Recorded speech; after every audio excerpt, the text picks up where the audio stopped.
bucket. The current area representative, Julius Espat, is condemning the incident. News 5's Isani Caetano reports. The torching of the United Democratic Party's Cayo South office in Camalote village is being investigated by fire and law enforcement officials as a case of arson.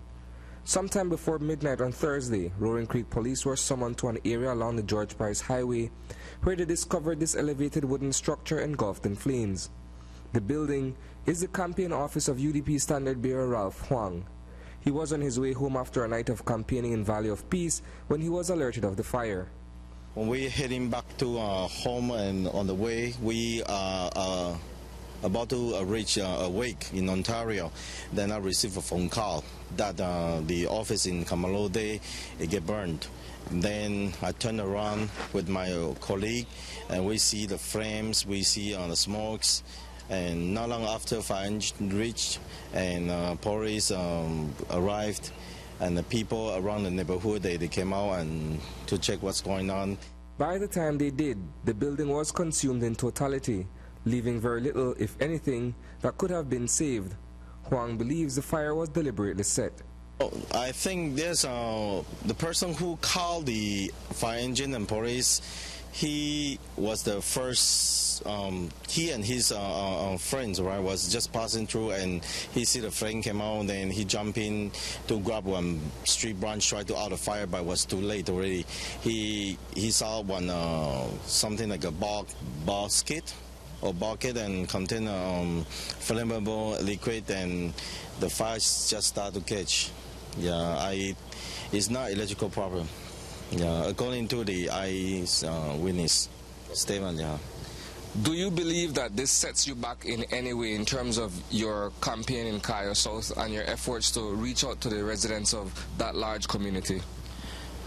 There's a suspicious allegation that in terms and towards that direction there, but at this point in time, I'm not allowed, or I don't like to run any comments at this point in time. And if there's any legal issues, I think my attorney will give me a best advice with it.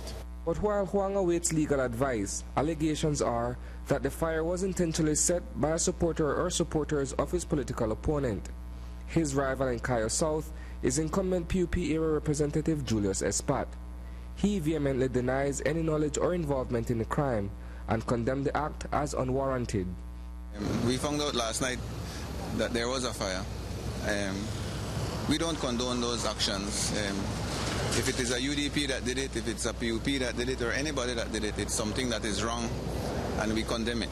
We don't only condemn it in Cayo South, but we condemn it in the entire country of Belize. We can't start those kind of scenarios. But I haven't heard any allegations, and if there's any, well, it's baseless, really. In Cayo South, we don't need to be doing those hanky-panky moves to be able to win an election. I have been working with our team since 2012, and in reality, since we've been on the ground for this campaign, the reception has been awesome.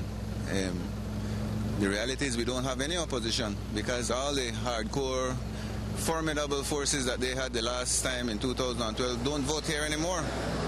And so we don't face any real opposition in Cayo South, and so there's no need to be able to do anything like that.